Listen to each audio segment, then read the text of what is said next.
I don't believe it. You will succeed. That's impossible. Your mind makes it real. Makes it real. Makes it real.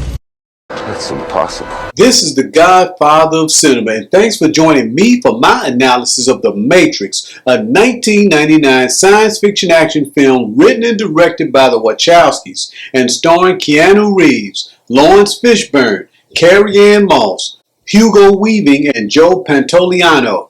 At the end of this video, I would appreciate it if you would give it a thumbs up, leave a comment, subscribe to my channel, and hit the bell to be notified of my future videos.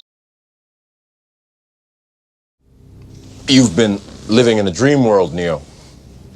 The Matrix begins with men in black suits and police officers chasing a woman named Trinity from rooftop to rooftop until the gaps between the buildings become too wide for the cops to go any further. But Trinity and the agents make the jump with ease because they are aware that they are inside of a virtual world in which anything is possible. Therefore, the cops in this scene are controlled by their ignorance, which limits what they can do in this virtual world.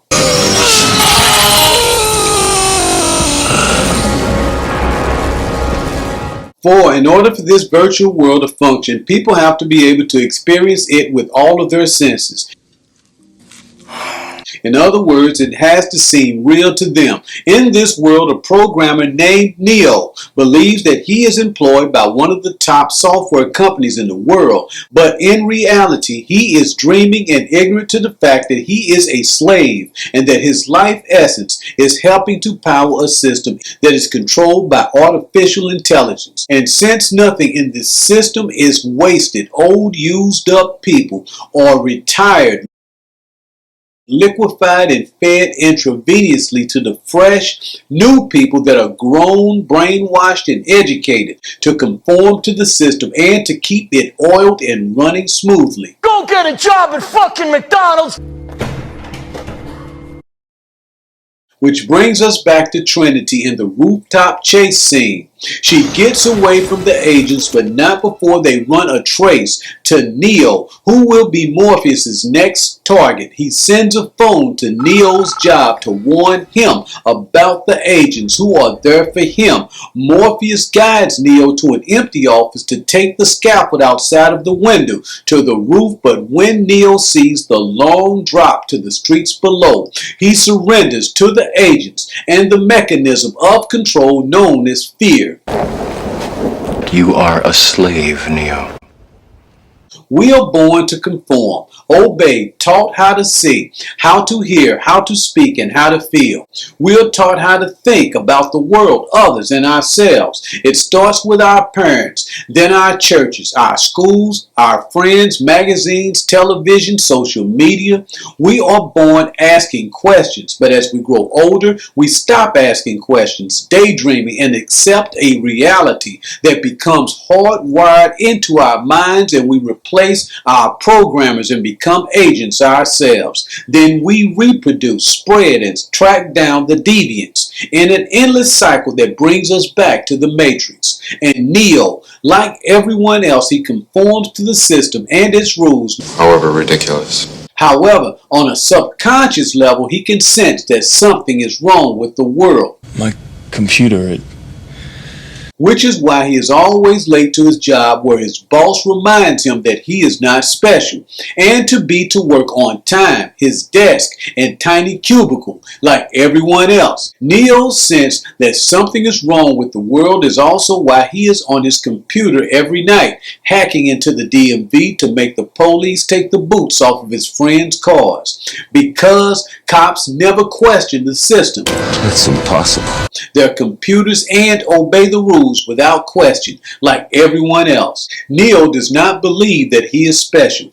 In so many words, his boss lets him know that he can be easily replaced by someone else who can do his job if he isn't there on time. Trinity takes Neo to meet Morpheus for the first time, but Neo disagrees with Morpheus's belief that his computer skills are like magic because he has been trained to accept only what is rational and logical, because only children are incapable of separating what's possible from impossible.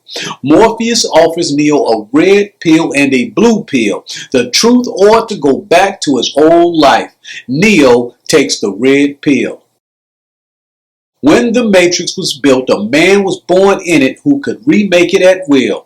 This man freed Morpheus and others. When he died, the Oracle prophesied his return to destroy the machines. Morpheus believes that Neo is this man because of the signs he sees in him, such as his burning desire to know what the Matrix is. Unlike most who simply accept the world in the Matrix, Go get a job at fucking McDonald's!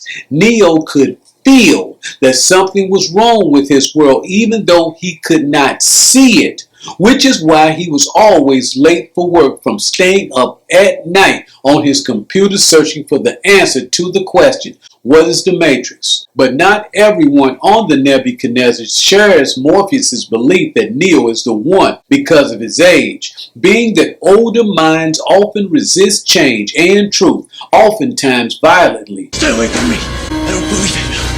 And on top of Neo's age, there's also the strong possibility that Morpheus may be 100% wrong about him, being that he had been wrong about someone else he had woken up before, and the man wound up getting killed by the agents. With extreme prejudice. Even so, Morpheus keeps training and believing in Neo, who almost convinces everyone that he is the one by getting the upper hand on Morpheus during a combat training simulation. But everyone's optimism evaporates when Neo falls off of a building in the jump simulation. Although everyone falls on their first jump, Neo wasn't supposed to in their minds, because he is supposed to be the one who will save mankind.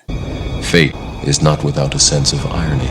Still, Morpheus continues to believe in Neo and Fate, another control system that has already decided Neo's destiny. Trinity also believes in Neo and Fate after Tank shoots Cypher to stop him from pulling the plug on Neo and ending his life. However, as he has been programmed to fear, to doubt himself, and to feel powerless in his imagination, Neo's body may be free from the Matrix, but his mind is still controlled by it after Morpheus tells him that his life and destiny are controlled by fate, and that no matter what he wants or does, he cannot be what he wants to be, and that he is now what Morpheus tells him he is, as his boss in the Matrix had also told him what he was. Morpheus takes Neo to the Oracle so that she can tell him what he is and what he shall be. But when he gets there, she tells him that he is not the one. I'm not the one. Sorry, kid.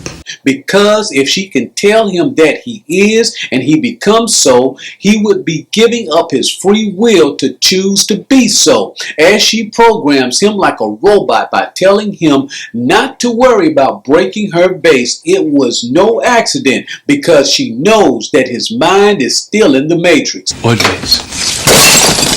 If he were truly free in his mind, he wouldn't have broken the base, and only did so because he is now a robot. Stand on one foot. Which is how she got him to break it, by suggesting to him that he had already done it. And if he were truly free of the Matrix in his mind, he would not self-fulfill her prophecy that he is not the one, and yet he does, because it is his belief that makes it so, his unquestioning belief that she is right, as he never asked whether or not the Matrix was real until he chose the red pill, and Morpheus showed him that it wasn't real.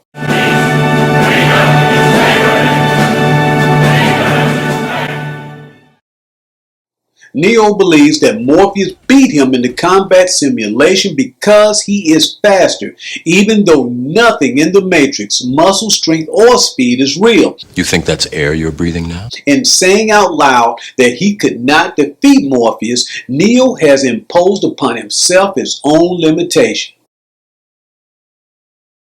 The average child sees 40,000 ads a year, and research has also found that children 8 and under are not psychologically or cognitively developed enough to distinguish what's real from what isn't real, and like so, there's a scene in The Matrix in which Neo asks Morpheus why he has heard the Matrix but not outside of it. The reason Morpheus explains is that his mind is still clinging to the self-image of his past life in the Matrix before Morpheus freed his physical body from the power plant and woke him up to reality. Therefore, to remove this self-image left over from Neo's past life, Morpheus begins telling him over and over that he is important to mankind. You will succeed. And that if Agent Smith knew how important he is, he would have killed him instead of putting a tracking device in his abdomen to lead him to Morpheus, who also tells Neo that he can do things that no one else can do, and that he believes in him, unlike Neo's boss. At the software company where he worked inside of the Matrix, Mr. Reinhardt reminds Neo that he is insignificant and a cog that can be easily replaced. Combined with all of the other stimuli inside of the Matrix, this negative stimuli acts as a Ludovico mechanism that controls Neo's mind outside of it. Stop it, please, I beg you! And this negative mindset is the main system that now controls Neo's mind, and why he finds it hard to imagine that an army of agents would be after him, or that Morpheus could believe that he has the power to change the world. Because it is no longer the world that sees Neo as a nobody, it is now he who sees himself as a nobody. But like that homeless man in the subway transforming into Agent Smith, Morpheus believes in Neo and that there is also a great man waiting to come out of him. No, I don't believe it.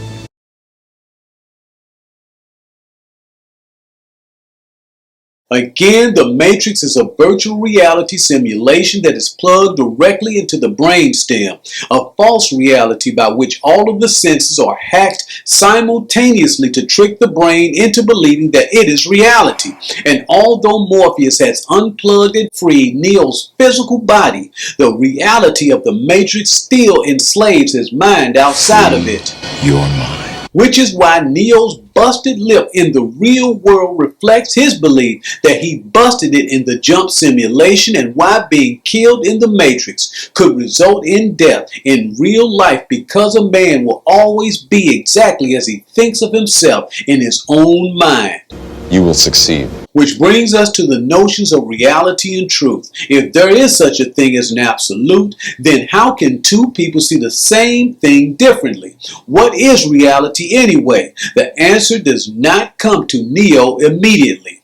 When Morpheus takes him to see the oracle about his destiny, Neo sees a boy who is too young to tell what is real from fantasy. He bends a spoon using his mind, but when Neo tries to do the same thing, nothing happens because the spoon, the boy explains, does not exist. Neo processes this new way of seeing his spoon. It won't bend in reality, but he can bend it in his mind, and when he does, the spoon in his hand bends too, because in reality There is no spoon. as Morpheus told him, Your mind makes it real. as it did during the combat simulation. When Morpheus reminded Neo that they were in a simulation, he gave him a different way of looking at the situation. If speed and strength don't exist in the Matrix, then the only thing stopping Neo from beating Morpheus was how he chose to see himself and his expectation. This also brings us to choice and Morpheus's belief that Neo cannot change fate. When he takes him to Zion to see the oracle in order to confirm his own faith, but she doesn't, and Neo accepts her answer that he is not the one without question, as he had also accepted the Matrix without question. Morpheus freed Neo's body, but he cannot free his mind, because only a truth that is accepted can free Neo's mind. Because truth crushed earth will rise again. In the Matrix, Neo paid his taxes without question, had to be at work on time, acquiesced to the system without question, and kept his mouth shut. and conform to its rules like everyone else. But everything changes for Neo when the agents capture Morpheus and torture him with drugs in order to force him to give them the codes to the last human city called Zion. The only way to keep him from giving Agent Smith the codes to Zion is to pull the plug out of Morpheus's head and end his life and hope that Neo is the one. But when the Oracle told Neo that he was not the one, she also told him that he would have to make a choice to either be what Morpheus believes or to be what she believes, to be or not to be the one.